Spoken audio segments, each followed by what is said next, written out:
कोई भी सपना साकार करने के लिए सबसे जरूरी है सही कोच का होना। चुनिए इंजीनियर्स प्लस को और करें अपने BCE CELE एग्जाम का सपना साकार। Download the app now. तो डियर, आप सभी का स्वागत करता हूं अपने YouTube परिवार MRS स्टडी में। तो डियर, यहां पे हम लोग बात करने वाले हैं BCCLE का एग्ज़ाम जो है अब आपका नज़दीक है ना। तो BCCLE एग्ज़ाम्स में आप किस तरीके से क्वेश्चंस को बनाएंगे या टॉपर्स जो है किस तरीके से क्वेश्चंस को बनाते हैं ताकि वो टॉप करते हैं या अच्छा रैंक लाते हैं। तो मैंने अब तक जितने भी लोगों का इंटरव्यू लिया, जो कि आप लोग हमारे चैनल पे देखे होंगे, जो भी हमारे थ्रू स्टूडेंट पास हुए या जो भी स्टूडेंट्स हमारे थ्रू इंटरव्यू देना पसंद किए, उन लोगों का मैंने लिया। ठीक है, तो वे लोग किस तरीके से पेपर को करते थे ताकि उनका एक अच्छा मार्क्स आता था, अंडर 100 रैंक या अंडर 50 रैंक, या फिर कह सकते हैं कि अंडर 20 रैंक, या टॉपर्स जो हुए, है ना। टॉपर्स का मतलब एक सिर्फ रैंक 1 वाला ही नहीं होता है, आप 1 से 100 तक में भी आपको जो है रैंक मतलब टॉपर ही कहलाते हैं। तो उन लोग कैसे पेपर को सॉल्व करते थे या फिर कैसे टॉपर बना जा सकता है, कैसे पेपर को सॉल्व करेंगे, उस पर बात करेंगे। सबसे पहली चीज़, एग्ज़ाम में आपको ये देखना है कि आप पेपर को किस तरीके से सिलेक्शन कर रहे हैं, क्योंकि आपको पता है कि एग्ज़ाम में आपको क्या मिलता है, 2.25 घंटे दिए जाते हैं। ठीक है, 2.25 घंटे में आपको 15 मिनट तो यूं ही निकल जाएगा क्वेश्चन पेपर देखते हुए, और क्वेश्चन पेपर बांटते और साइन करवाते हुए ही निकल जाता है 15 से 20 मिनट। बाकी टाइम आपको जो है सिलेक्ट करने में लग जाता है कि पहले कौन सा बनाए, पहले मैथ्स बनाए कि पहले इंग्लिश बनाए कि पहले मैकेनिक्स बनाए, कौन सा पहले बनाए। तो मैं अपना रिकमेंडेशन नहीं दे रहा हूँ, मैं जब अपने टाइम में एग्ज़ाम दिया था तो जो मैं किया था वो, और जो टॉपर्स होते हैं या जो अच्छे रैंक लाते हैं वे लोग किस तरीके से किए थे, उन लोगों की बातों को भी मैं मद्देनज़र रखते हुए ये सारी चीज़ें मैं बता रहा हूँ, सिर्फ मैं अपनी बात नहीं बता रहा हूँ। तो सबसे पहले आपको जो है इंग्लिश सेलेक्ट करना है। इंग्लिश इसलिए मैं सेलेक्ट करने के लिए बोल रहा हूँ क्योंकि इंग्लिश पास होना बहुत ज़रूरी है। तो इंग्लिश जब सेलेक्ट किए तो उसमें जो है 2 तरीका आपको जो है देखना है। पहला तरीका है कि भाई 15 से 20 क्वेश्चंस बना लो। क्या है, 15 से 20 क्वेश्चंस बना लो। अगर ये बन जाता है ठीक है, वेरी फाइन। तो इसमें तुक्का मत मारना, है ना, तुक्का मत मारना। ठीक है, अगर तुम 15 से 20 क्वेश्चन सॉल्व कर ले रहे हो तो तुक्का मत मारना, ये मैं साफ तौर पे मना कर रहा हूँ। ठीक है, तुक्का बिल्कुल मत मारना, इंग्लिश में मैं बात कर रहा हूँ। ओके, और दूसरा तरीका है तुक्का मार कर। जब आप तुक्का मारते हैं तो आप भूल जाइए कि आप पास होइएगा कि नहीं होइएगा, क्योंकि आप फिक्स है नहीं, क्योंकि आपने सारा तुक्का मारा है तो आप कंफर्म बोल ही नहीं सकते हैं कि आप पास होंगे या फेल होंगे, क्या होंगे। ठीक है, तो पहला तरीका इंग्लिश पेपर में क्या करना, पहले जाओ और 15 से 20 क्वेश्चन देखो, बनने लायक होगा, बिल्कुल बनने लायक होगा अगर आपने हमारी हर क्लास को अटेंड किया होगा, चाहे आप पेड क्लासेस में ज्वाइन किए हो चाहे फ्री क्लासेस में ज्वाइन किए हो। अगर आपने हमारी हर क्लासेस देखी होगी, लाइव क्लासेस देखी होगी या लाइव टेस्ट देखा होगा, तो बिल्कुल आपका 15 से 20 क्वेश्चन तो आराम से बनेगा। तो उसके बाद तुमको तुक्का मारने की ज़रूरत ही नहीं है। और जब तुम तुक्का मार रहे हो, जो दूसरा तरीका है, अगर तुम तुक्का मार रहे हो तो फिर मैं उसमें फिर कुछ नहीं कर सकता। हाँ, इसका एक अनदर वीडियो जो कि डिस्क्रिप्शन बॉक्स में लिंक दिया हुआ है कि तुक्का आपको एग्ज़ाम में कैसे मारना है ताकि आप इफ़ेक्टिवली एग्ज़ाम्स को क्रैक कर सको। हो सकता है कि कुछ रैंक आपका बेहतर आ सके, उस पर मैंने वीडियोस बना रखा है, डिस्क्रिप्शन बॉक्स में लिंक मिल जाएगा, आप वो वीडियोस देख लेना। जब आपका इंग्लिश हो जाए सॉल्व तो उसके बाद आना है मैथ्स की ओर। किस पे, सेकंड पार्ट है आपका मैथ्स, ये है आपका फर्स्ट पार्ट। फर्स्ट पार्ट जैसे ही कंप्लीट हो जाएगा आपको आना है मैथ्स की ओर। मैथ्स में पहले देखना है कौन सा क्वेश्चन आप सॉल्व कर पा रहे हो। तो वैसे मत देखना कि कौन सा क्वेश्चन हम सॉल्व कर पा रहे हैं, आप पहले ये देखो कि हम कौन कौन से टॉपिक पढ़े हैं। ठीक है, मान लो एग्जाम में बैठ गए तो हमने कौन कौन सा टॉपिक पढ़कर आए हैं, वो टॉपिक से रिलेटेड कितने क्वेश्चंस हैं, जो टॉपिक हम पढ़कर आए हैं उस टॉपिक से रिलेटेड टॉपिक्स ढूंढेंगे, क्वेश्चन ढूंढेंगे और उसको याद कर लेंगे कि हाँ भाई क्वेश्चन 1, 5, 10, 20, 50, 30 इस तरीके से। मान लो कि 10 क्वेश्चन हमने जो है चूज किया, जो जितने भी टॉपिक्स मैंने पढ़ा है या आपने पढ़ा है उससे 10 क्वेश्चन आया, तो 10 क्वेश्चंस को हम सॉल्व करना अब स्टार्ट करेंगे। क्या करेंगे? चूज करने के बाद जैसे ही 10 क्वेश्चन सॉल्व हो गया उसके बाद उसको साइड कर देंगे, है ना, उसको क्या कर देंगे? साइड कर देंगे। फिर तीसरा नंबर पे हमारा आता है मैकेनिक्स। अब मैकेनिक्स में देखेंगे कि कौन कौन सा टॉपिक्स हमने जो है पढ़ा है, उस टॉपिक्स पे फिर क्वेश्चन को जो है निकालेंगे। मान लो मैकेनिक्स में भी 10 क्वेश्चंस ही आया, जो टॉपिक्स हमने पढ़कर गए हैं या आपने पढ़कर गया है उससे, ठीक है। तो वो जो टॉपिक्स मिल गए, मान लो 10 क्वेश्चन है, 10 क्वेश्चंस बना लिए, सॉल्व हो गया। तो अब बात करते हैं मैथ्स एंड मैकेनिक्स। देखो मैथ्स में अगर आपका 10 क्वेश्चन सॉल्व हो रहा है और मैकेनिक्स में भी 10 क्वेश्चन सॉल्व हो जा रहा है, देन वेरी फाइन, आपका टॉप 100 रैंक आने का जो है 90% संभावना है, ठीक है। 90% संभावना है कि आपका जो है टॉप 100 के अंदर आपका जो है रैंक आ जाएगा, ठीक है। टॉप 100 के अंदर जो है आपका रैंक जो है आ जाएगा, ओके। 90% संभावना है, 100% नहीं, 90%। बिकॉज डे पर डे क्या हो रहा है, कंपटीशन बढ़ते जा रहा है। तो जब कंपटीशन फाइट होगा तो लोग ज़्यादा क्वेश्चंस अटेंड करने की कोशिश करेंगे, होड़ में लगे हुए रहेंगे कि हम उससे ज़्यादा क्वेश्चन करें, हम उससे ज़्यादा क्वेश्चंस करें, ठीक है। तो एक और बेहतर करने के लिए आप कोशिश करना कि मैथ्स में 15 और मैकेनिक्स में भी 15 क्वेश्चंस बनाने की कोशिश करना। क्या करना? बनाने की कोशिश करना। तो जो टॉपिक्स निकाले 10-10 क्वेश्चन आया, मान लो कि कुछ और भी ऐसे क्वेश्चंस होंगे जो आपने नहीं पढ़ा है, या 1-2 बार पढ़ा था, उतना ज़्यादा उस पर फोकस नहीं किया था, उससे भी क्वेश्चन आया है। तो देखो कि क्या हुए, बन सकता है या नहीं बन सकता है। अगर वो क्वेश्चन बन सकता है बना लो, नहीं बन रहा है छोड़ दो, तुक्का मत मारना, ठीक है। ये मैं फर्स्ट केस बता रहा हूँ, है ना। ये केस नंबर ए है और ये केस नंबर बी है। तो मैथ्स के लिए केस नंबर ए और केस नंबर ए, है ना। मैथ्स और मैकेनिक्स तीनों के लिए केस नंबर 1-1 बता रहे हैं। केस नंबर बी जो है वो तुक्का मारना। तो जब इंग्लिश में ही तुमने स्टार्ट कर दिया तुक्का मारने की, तो मैथ्स मैकेनिक्स कहाँ से बचेगा? उसको भी तुक्का मारो। और जब तुम तुक्का ही मार लोगे तो आपका कितना, आधा घंटा में आप उस क्वेश्चंस को, या आधा घंटा भी बहुत हो गया, 15 से 20 मिनट में ही उस क्वेश्चंस को क्या कर लोगे, तुम सॉल्व कर लोगे, ठीक है। तो ये प्रोसेस है जिसकी मदद से आप या तो टॉपर बन सकते हैं, या जो टॉपर्स होते हैं वो इसी तरीके से क्वेश्चंस को सॉल्व करते हैं। मैंने अब तक जितने भी इंटरव्यू लिए सभी ने लगभग यही प्रोसेस बताया जो मैं बताया, ठीक है। अब ये चीज़ें हो गई, तो अब आती है 2 चीज़ें और। देखो ये वीडियो थोड़ा लंबा हो सकता है क्योंकि कई सारी चीज़ें यहाँ पे मैं बताने वाला हूँ, ठीक है। तो देखो अब एग्ज़ाम जब देने जा रहे हैं तो आपको कौन कौन सी चीज़ों को ध्यान रखना है। सबसे पहले एग्ज़ाम देने जाने से पहले आपको जो है एक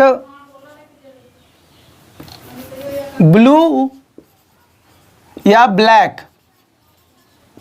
ठीक है, ब्लू या ब्लैक पेन जरूर ले लेना, ठीक है। ब्लू या ब्लैक पेन जरूर ले लेना। उसके बाद आप जो है सेकंड नंबर पे एडमिट कार्ड। अब एडमिट कार्ड कई सारे लोग जो है कंफ्यूजन में रहते हैं कि sir black and white admit card लेकर जाएं या कलर निकलवा कर लेकर जाएं। तो डियर उससे कोई फ़र्क नहीं पड़ता है, आप कलर ले जाओ, कलर ले जा सकते हो, ब्लैक एंड वाइट ले जा सकते हो, ब्लैक एंड वाइट ले जाओ, मतलब जो आपके पास है अवेलेबल है। लेकिन देखो कलर में क्या होता है ना कि आपको पहचानने में थोड़ा सुविधा होता है। आपको लोग एडमिट कार्ड पे देख कर कि हाँ ये वही बंदा है जो एग्जाम देने आया है। नहीं तो क्या होता है कि ब्लैक एंड व्हाइट लेकर जाओगे, कई बार आप नहीं पहचान में आते हो आधार कार्ड के अनुसार, तो आपको जो है मांगा जाता है कि भाई आप एक्स्ट्रा फोटो दिखाओ कि आप वही स्टूडेंट्स हो, है ना। तो पहचानने में थोड़ा दिक्कत होता है, तो इसलिए बोला जाता है कि आप कलरफुल जो है एडमिट कार्ड लेकर आना। बट ऐसा कुछ नहीं, इंस्ट्रक्शन में भी आपको लिखा हुआ रहेगा कि कलर ही लेकर जाना है, लेकिन ऐसा कुछ कंपलसरी नहीं होता है। आप ब्लैक एंड व्हाइट भी लेकर जा सकते हो, बट कलर लेकर जाओगे आपको पहचानने में सुविधा होगा, जो वहाँ पे स्टाफ आपको एंट्री देंगे, ठीक है। उसके बाद तीसरा नंबर पे कोई भी डॉक्यूमेंट फॉर प्रूफ आईडी, है ना, प्रूफ के तौर पे कोई भी डॉक्यूमेंट आप लेकर जा सकते हैं। मैट्रिक का मार्कशीट, मैट्रिक का एडमिट कार्ड, या फिर आइडेंटिटी कार्ड कॉलेज का, या फिर Aadhaar card, PAN card, driving licence, है ना, जो भी आपके पास डॉक्यूमेंट्स हैं उसमें से कोई भी एक डॉक्यूमेंट्स लेकर जा सकते हैं। एक हमारे स्टूडेंट थे जिन्होंने यह क्वेश्चन पूछा कि सर मेरे आधार कार्ड पे मेरे पिताजी का नाम में जो है स्पेलिंग एरर है, तो उससे कोई दिक्कत नहीं है, आपका नाम, आपका डेट ऑफ बर्थ तो सेम है ना, तो उससे कोई ज़्यादा दिक्कत नहीं होगा। फिर एक ने बोला कि सर मेरा एड्रेस दूसरा है, तो एड्रेस नहीं देखा जाता है डियर, आपका नाम, डेट ऑफ बर्थ और फादर्स नेम मेनली ये चेक किया जाता है। आपका एड्रेस कोई जल्दी चेक नहीं करता है, आपको ये नहीं बोलेगा कि आप अपना एड्रेस बताओ, और उतना टाइम भी नहीं रहता है किसी के पास, ठीक है। तो ये चीज़ है। उसके बाद फोर्थ नंबर पे वाटर बोतल। अगर आपको लगता है कि नहीं 2 घंटे के बीच में मुझे प्यास लग सकता है, तो आप ट्रांसपेरेंट वाटर बोतल, यानी जो 20 रुपये का 10 रुपये का बिसलरी वाला जो बोतल मिलता है ट्रांसपेरेंट, वो ले जा सकते हो। फिर फिफ्थ नंबर पे, अब तो देखो अब कोरोना का वैसा कोई डर है नहीं कि हाँ मुझे कोरोना हो जाएगा, पहले डर था कि नहीं ज़रूरी है, बट अब है नहीं, तो सैनिटाइज़र ले जा सकते हो तो ले जाओ, नहीं तो कोई दिक्कत नहीं है। फिर मास्क तो ज़रूरी है भाई, कोविड को देखते हुए मास्क जरूरी है। मास्क आपको जो है कोविड-19 के लिए बोलेगा कि भाई उसको सतर्क रखते हुए आप जो है मास्क लगाओ, तो मास्क आपसे मांगा जाएगा, ठीक है, मास्क आपको लेकर जाने हैं। एंड सैनिटाइजर आपके मन के ऊपर है, लेकर जाओगे तो ठीक है, नहीं भी तो भी कोई दिक्कत नहीं है, अपना सेफ्टी तुम बरत सकते हो, ठीक है। तो ये कुछ डॉक्यूमेंट्स थे जो कि आपको लेकर जाने हैं। अब वहां पे जाना कैसे है ना, एग्जाम प्लेस, ये तो डॉक्यूमेंट था, एग्जाम डॉक्यूमेंट कह सकते हो, है ना। अब एग्जाम प्लेस पे आपको कैसे जाना है, ठीक है, कैसे जाना है। तो देखो नॉर्मल फॉर्मल शर्ट्स पहन लो, ठीक है, जो कि अगर हाफ शर्ट होगा तो ज़्यादा कंफर्टेबल होगा, या टी शर्ट होगा तो ज़्यादा अच्छा रहेगा, ठीक है। और जो नीचे का कपड़ा है वो आप नॉर्मली, जो बॉयज़ हैं उन लोगों के लिए मैं बता रहा हूँ, वो नॉर्मल फुल पैंट या जीन्स आप पहन कर जा सकते हो। जूता पहन कर जाने की ज़रूरत नहीं है, आप स्लीपर में जा सकते हो, ठीक है। जूता कई बार क्या होता है कि कई सारे सेंटर पे खोलवा कर चेक किया जाता है कि हाँ आप जूता में कुछ चीट करने के लिए तो नहीं लेकर आए हो, तो वो चीज़ें आपको जो है ध्यान रखनी है, ठीक है। और एट द इन क्लासरूम, अब क्लासरूम में एग्जाम सेंटर पे क्या करना है। देखो आपको जो है क्वेश्चन पेपर दिया जाएगा, क्वेश्चन पेपर, ठीक है। तो ये जो क्वेश्चन पेपर आपको दिया जाएगा, इस क्वेश्चन पेपर के अंदर ही OMR शीट आपका रखा हुआ रहता है। तो ऐसे ये इंस्ट्रक्शन आपको एग्जाम हॉल में भी दिया जाएगा, बट मैं आपको, आप हमारे स्टूडेंट्स हैं तो मैं आपको पहले ही ये चीज़ आगाह कर दे रहा हूँ, बता दे रहा हूँ। क्वेश्चन पेपर में ही OMR शीट आपका रहता है, ठीक है। अब ये जो OMR शीट है वो क्वेश्चन पेपर के ऊपर जो है एक नंबर लिखा हुआ रहता है, जिसको बुकलेट नंबर बोला जाता है। क्या बोला जाता है? Booklet number. तो ये बुकलेट नंबर और जो OMR शीट आप क्वेश्चन पेपर में से निकालोगे, आपको इंस्ट्रक्शन दिया जाएगा कि हाँ आप निकाल सकते हो सील तोड़कर, तो आप जो है बुकलेट नंबर और OMR शीट का नंबर दोनों मैच कर लेना, दोनों सेम आ रहा है या नहीं, वो चीज़ें बहुत ज़रूरी है, क्योंकि कई बार ये चीज़ें चेंज होता है तो वो चेंज हो जाता है। और दूसरा कि क्वेश्चन पेपर को भी देखना है कि आप जो क्वेश्चन पेपर ले रहे हो उसका पूरे तरीके से सील किया हुआ है या फिर नहीं। अगर सील टूटा हुआ है, आप तुरंत अपने इंस्ट्रक्टर को बोलो, जो भी इन्विजिलेटर हैं उनको बोलो कि सर मेरा क्वेश्चन पेपर का सील ऑलरेडी टूटा हुआ है, सो मुझे दूसरा क्वेश्चन प्रोवाइड कराया जाए। ठीक है, इस तरीके से तो आप ये चीजें देख लेना। अब OMR सीट में क्या करना है, OMR सीट में जो है आपको कुछ अनहिडन चीजें हैं जो आपको बताना जरूरी है, वैसे इंस्ट्रक्टर भी बताएंगे। देखो OMR सीट में आपको जो भी चीजें फिल करना है केयरफुली फिल करना। आपको जो चीज समझ में ना आए उसको बिल्कुल खाली छोड़ देना। इन्विजिलेटर से या आपके सामने आए या आपके पास आए तब उनसे पूछना, या उन हाथ रेज करके उनसे पूछ लेना कि हाँ यहाँ पे क्या फिल होगा। नहीं तो कई बार क्या होता है ना कि अरे सर हम तो कई बार एग्जाम दिए हैं, हमसे थोड़े ना गलती होगा, ये छोटे छोटे गलतियां। बट जो ओवर कॉन्फिडेंट हो जाता है ना, उसी से उस तरीके की गलतियां हो जाती है। रंगना चाहिए था मतलब रोल नंबर रंगना है 1 2 3 4, आप रंग दिए 1 2 4 5, तो वहाँ पे गलती हो जाता है और फिर बोलते हैं कि सर मुझे वाइटनर चाहिए, मुझे ये मेरा गलती हो गया। तो इस तरीके का दिक्कत हमारे जितने भी व्यूअर्स हैं उनके साथ तो बिल्कुल ही ऐसी नहीं होना चाहिए।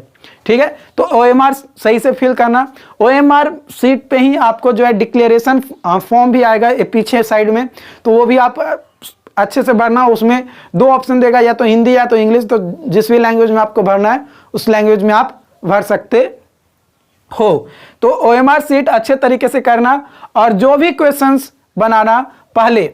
अब ये OMR सीट हो गया। अब क्वेश्चंस तुमने पेपर को सेलेक्ट कर लिया कि पहले इंग्लिश बनाना, फिर मैथ्स बनाना, फिर मैकेनिक्स हम लोगों को बनाना है।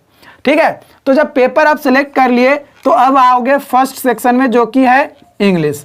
अब कई बार लोग क्या करते हैं कि इंग्लिश बना लिए, है ना, 15 से 20 क्वेश्चंस बना लिए। अब बनाने के बाद तुरंत OMR सीट को रंगना स्टार्ट कर देते हैं। ठीक है, तुरंत रंगना स्टार्ट कर देते हैं, जो कि ऐसा आपको नहीं करना है। ये करने से मैं मना कर रहा हूं। अब भाई क्यों मना कर रहा हूं, इसका इसलिए क्योंकि कई बार क्या होता है कि आप जो है बना रहे हो कुछ पॉइंट्स होते हैं जो एट स्टार्टिंग पॉइंट में वो मिस हो जाता है और आप बिना क्वेश्चंस को पढ़े हुए कई बार होता है। जैसे कई बार क्वेश्चन पूछा जाता है कि नोट करेक्ट सिमिली। ठीक है, नोट करेक्ट सिमिली चूज करना है, बट आप जल्दी में क्वेश्चन देखिएगा, अच्छा सिमिली से रिलेटेड है, जो सही है वही मार दिए, बट इनकरेक्ट मारना था या नोट करेक्ट वाला मारना था। तो उस कंडीशन में अगर OMR सीट पे अगर बनाए और तुरंत रंग दिए OMR सीट, तब तो वो फिर कैंसिल हो जाएगा, उसको आप वापस सुधार नहीं सकते हो। तो इसलिए क्वेश्चन पेपर में मान लो कि 105 नंबर क्वेश्चन का है ए आ रहा है, तो ए के नीचे थोड़ा सा डॉट दे दो। आपको टिक नहीं मारना क्वेश्चन पेपर में, मैं मना कर रहा हूं, टिक नहीं मारना, बस एक पॉइंट दे देना जो कि आपको नजर आए कि हाँ 105 का ए मारे हैं। फिर 106 है, तो क्योंकि 101 से आपका इंग्लिश स्टार्ट ही होता है, तो मान लो इसका जो है बी है तो बी के नीचे पॉइंट कर दिए, 106 में तो सी के नीचे पॉइंट कर दिए। इस तरीके से बस पॉइंट कर देना है और फिर क्या करना है, उसके बाद मैथ्स पे आना है ना। पॉइंट करने के बाद आपको मैथ्स पे आना है। मैथ में कम से कम 10 या फिर 15, अगर आपको और अच्छा रैंक लाना है तो 15 कोशिश करना। ठीक है, अगर नहीं हो रहा है तो 10 पे भी आप कर सकते हो। 10 में भी अंडर 100 आपका रैंक आने की 90% संभावना है। ठीक है, तो 10 क्वेश्चन मैथ्स में भी बना लिए, 10 क्वेश्चन मैकेनिक्स में भी बना लिए। जब इतना बना लोगे तो आपके पास अप्रोक्सीमेटली 30 से 40 मिनट आपके पास बचेगा। ठीक है, अगर आप सही टाइम का यूज करके बनाओगे तो 30 से 40 मिनट आपके पास टाइम बच जाएगा। यहाँ पे 10 से 15 मैंने 15 से 20 क्वेश्चन इंग्लिश में, फिर 10 क्वेश्चन मैथ्स मैकेनिक्स में बना लोगे तो 30 से 40 मिनट आपको बचेगा टाइम। अब जब टाइम उतना बच गया, या हो सकता है कि आप और फास्ट कैलकुलेशन करोगे तो और ज़्यादा भी टाइम आपको बच सकता है। ठीक है, तो अगर आपका टाइम बचता है तो आप क्या करो कि इस बीच में अब जो भी क्वेश्चंस पे आप पॉइंट किया था है ना, चाहे मैथ्स हो, मैकेनिक्स हो या इंग्लिश हो। अब उस क्वेश्चन को एक बार फिर से पढ़ो, जो आपने आंसर्स किया है, जिस क्वेश्चन का आंसर किया है, एक बार फिर से पढ़ो, ठीक है। एक बार क्या करो, फिर से पढ़ो, और जब देखो कि सारा चीज अब सही है, चाहे वो मैथ्स हो, मैकेनिक्स हो, चाहे वो इंग्लिश हो, अगर सारी चीजें आपने सही कर ली है, तब आप OMR शीट में आपको 1 2 3 4 ABCD ये ऊपर लिखा हुआ रहेगा और नीचे 1, तो इसको घेरा, अब ऐसे दे देना है, तो इसको रंग देना है। फिर 2 का है A, तो इसको रंग देना है।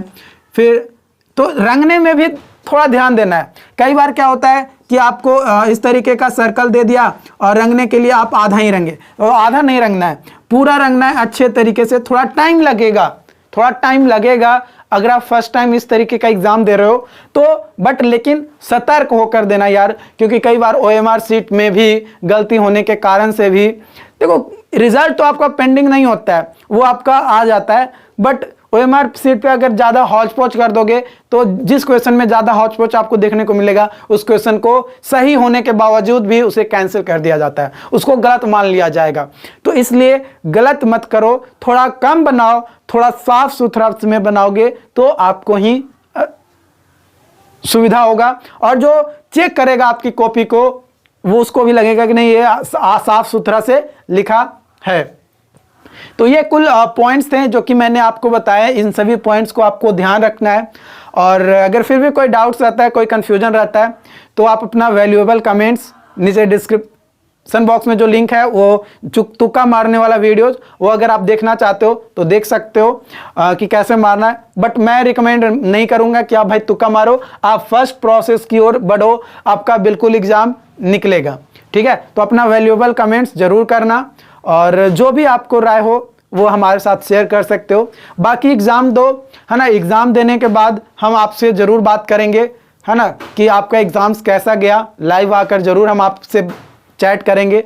अगर फिर भी कोई डाउट्स आता है तो आप कमेंट बॉक्स में कमेंट ज़रूर करें, एंड वीडियोज़ को लाइक एंड शेयर ज़रूर करें, ताकि आप हमें मोटिवेट कर सके, क्योंकि डियर आपका लाइक एंड शेयर से ही तो हमें मोटिवेशंस मिलता है। क्योंकि जितना ज़्यादा लोग देखेंगे, मुझे अच्छा लगेगा, मुझे अच्छा लगेगा, तो आपको और ज़्यादा से ज़्यादा सजेस्ट कर पाएंगे कि कैसे और करना है।